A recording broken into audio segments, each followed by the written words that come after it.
рабством. 2 человека получили Нобелевскую премию мира в этом году. Вот эти 2 человека на фото. Слева чернокожий врач-гинеколог Денис Муквеге из Демократической Республики Конго, а справа это Надя Мурат, девушка-езидка, бывшая рабыня исламского государства. Вот она занялась созданием реабилитационных центров для тех женщин, которые побывали в сексуальном рабстве. А Муквеге из Демократической Республики Конго создал целую сеть клиник, в которых помогает женщинам тоже прийти в себя после изнасилования, после того, как они побывали в сексуальном рабстве. Эта тема очень и очень, к сожалению, к огромному сожалению, очень актуальна и для Ближнего Востока, и для Африки. В Демократической Республике Конго формально давно уже закончена война, но на самом деле она продолжается. И, как сам говорит Муквеге, ежедневно очень многие женщины подвергаются сексуальному насилию, и не только женщины, и девочки тоже. Более того, когда он, как он сам потом рассказал, когда он узнал о том, что ему присуждена Нобелевская премия мира, сам он в этот момент оперировал одну из своих пациенток. И еще интересный момент. Он после того, как узнал, что получает эту премию, что получает эти деньги вместе с премией выдаваемой, сообщил, что разделит их с женщинами, которым помогает вернуться к нормальной жизни, с женщинами, которые прошли через его клинику, которым он пытается помочь, и я очень надеюсь, помогает.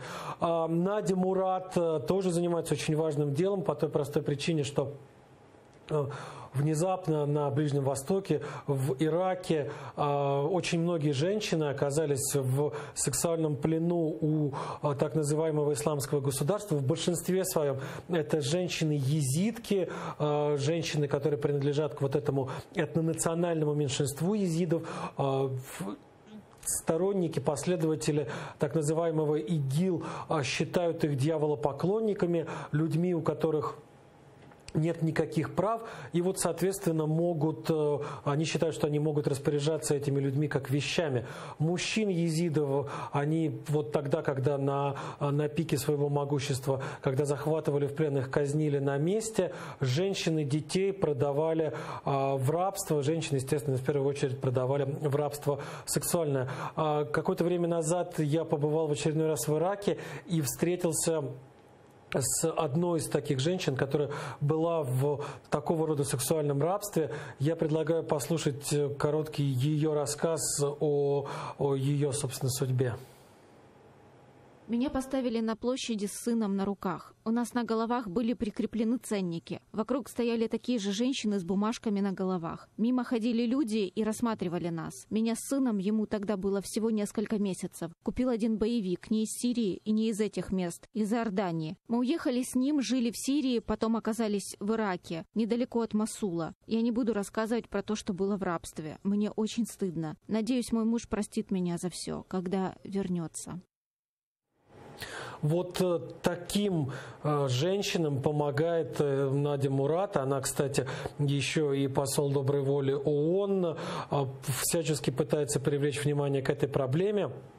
Точно так же, как и доктор Муквеге. И вот я уже говорил об этом, еще раз повторю, очень важно, что Нобелевскую премию, причем такую почетную, как Нобелевская премия мира, начинают получать не какие-то там, прошу прощения, пустобрехи, не политики, не политиканы, а люди, которые занимаются делом, а люди, которые вообще понимают, чем они занимаются. Ну вот как может не понимать проблемы врач-гинеколог, который каждый день помогает вернуться к жизни бывшим сексуальным рабыням? Или сама бывшая сексуальная рабыня, которая прекрасно понимает, что это такое? Конечно же, эти люди куда больше достойны и внимания, и наград, чем кто-либо другой. Поэтому здесь можно только вот действительно выразить свою солидарность с Нобелевским комитетом, который отметил этих двоих в этом году наградой Нобелевской премии мира.